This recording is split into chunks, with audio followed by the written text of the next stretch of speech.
आज अगर हम आज़ाद भारत में सांस ले पा रहे हैं तो इसकी वजह यह है कि अनेक क्रांतिकारियों ने अपनी जान का निछावर कर इस देश को आज़ादी दिलाई।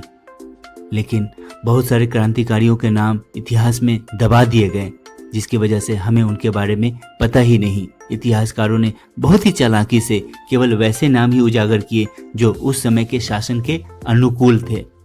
दोस्तों, ऐसे ही अंधकार में गुम एक क्रांतिकारी के बारे में आज मैं आपको बताऊंगा, जिनका नाम है मौलाना अहमदुल्ला शाह फैजाबादी। फैजाबाद के तालुकदार घर में पैदा हुए मौलाना साहब अपने शुरुआती दिनों में अंग्रेजों की गुलामी के खिलाफ क्रांतिकारी पर्चे लिखकर गांव-गांव बांटा करते थे। 1857 के जंग आज़ादी का एक बेशकीमती दस्तावेज फतहुल इस्लाम है, जिसे मौलाना साहब ने सिकंदर शाह, नक्कार शाह, डंका शाह आदि के नामों से खुद लिखा था। वे अपने नाम को छुपाकर अंग्रेजों के खिलाफ लिखा करते थे। वे उस समय के वीर पत्रकार आप उनको कह सकते हैं, लेकिन इतिहास में कहीं उनका नाम नहीं मिलता है। ये बहुत खेद की बात है। तो दोस्तों, जब भारत देश अंग्रेजों का गुलाम था, और ये बात 1857 के आसपास की है, जब पहला सैनिक विद्रोह इस देश में हुआ था, पहला क्रांति हुआ था अंग्रेजों के खिलाफ, उसी दौरान इस पत्रिका में अंग्रेजों के जुल्म की दास्तान लिखते हुए आवामे जिहाद की गुजारिश की गई, जंग के तौर तरीके समझाए गए और देश में हिंदू मुस्लिम एकता बनाए रखने की सिफारिश की गई। मौलाना साहब के इस पत्रिका के असर से अंग्रेजी हुकूमत इस कदर खौफ खाती थी कि उसने 1856 में मौलाना साहब की तमाम गतिविधियों पर रोक लगा दी। पुलिस की चौतरफा निगरानी के बावजूद उनकी सक्रियता कम नहीं हुई। 1857 में फैजाबाद से उन्हें गिरफ्तार कर लिया गया, लेकिन वे कहां मानने वालों में से थे। जेल से छूटते ही फिर से वे सक्रिय हो गए। लखनऊ और शाहजहांपुर जलीलों में घूम घूम कर अंग्रेजों के खिलाफ गोलबंद करना शुरू कर दिया था। जंग आज़ादी के दौरान उन्होंने विद्रोही स्वतंत्रता सेनानियों के 22वीं इन्फेंट्री का प्रमुख बनाया गया।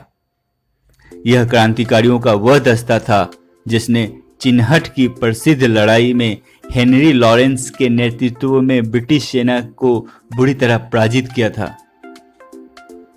चिन्हट की ऐतिहासिक जंग के बाद ब्रिटिश इंटेलिजेंस और पुलिस मौलाना फैजाबादी को उनके जीते जी नहीं पकड़ पाई। जनरल कैनिंग ने उन्हें गिरफ्तार करने के लिए 50,000 रुपए का इनाम घोषित किया था। आप अनुमान लगाइए उस जमाने में 50,000 रुपए की कितनी कीमत थी। आवाम में वे इतने लोकप्रिय थे कि लोग उन्हें गिरफ्तार करने की सोच भी नहीं सकते थे। लोग उन्हें प्यार करते थे और मौलाना साहब को छुपाने का भी काम करते थे, और लोगों का यह भी विश्वास था कि उनमें ईश्वरीय शक्ति है, जिसकी वजह से अंग्रेज कभी भी उन्हें पकड़ नहीं पाएंगे। दुर्भाग्य से इनाम के लालच में उनके ही मित्र और पूम्याम के अंग्रेज परस्त राजा जगन्नाथ सिंह ने 15 जून 1858 को खाने पर आमंत्रित कर उन्हें धोखे से गोली मारी और उनका सर काटकर अंग्रेज जिला कलेक्टर के हवाले कर दिया। जंग आज़ादी का वह दुर्भाग्यपूर्ण दिन फिरंगों के लिए जश्न का दिन था। अंग्रेज अफसरों और पुलिस ने आवाम में दहशत फैलाने की नीयत से मौलवी साहब का सर काटकर पूरे शहर घुमाया और शाहजहांपुर की कोतवाली में नीम के एक पेड़ पर उनके सर को लटका दिया। इतिहासकार होम्स ने उत्तर भारत में अंग्रेजी शासन के सबसे खतरनाक दुश्मन मौलवी अहमदुल्ला शाह को ही बतलाया है। ब्रिटिश अधिकारी थॉमस सीटन ने उन्हें सर्वश्रेष्ठ विद्रोही की संज्ञा दी है।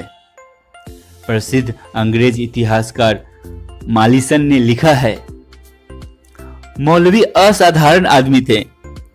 विद्रोह के दौरान उनकी सैन्य क्षमता और रण कौशल का सबूत बार बार देखने को मिलता था। उनके सिवाय कोई और दावा नहीं कर सकता कि उसने युद्ध क्षेत्र में कैम्पबेल जैसे जंग के माहिर उस्ताद को 2 बार हराया था। वह देश के लिए जंग लड़ने वाला सच्चा भक्त था। न तो उसने किसी की धोखे से हत्या कराई और न ही निर्दोष और निहत्थों की हत्या कर अपनी तलवार को कलंकित किया। वह बहादुरी और आन बान शान से उन अंग्रेजों से लड़ा जिन्होंने उसका मुल्क छीन लिया था। तो दोस्तों आज के लिए इतना ही। चैनल सब्सक्राइब करना ना भूलिए। मैं बताना चाहूँगा इस आर्टिकल को मैंने marginalized.in पे पढ़ा, आप भी पढ़िए और जो भी वीर हमारे देश के लिए जान निछावर किया उनको सत सत नमन कीजिए और अपने आने वाले जनरेशन को, अपने बच्चों को जरूर बताइए इन वीरों के बारे में। अभी के लिए इतना ही दोस्तों, थैंक यू सो मच।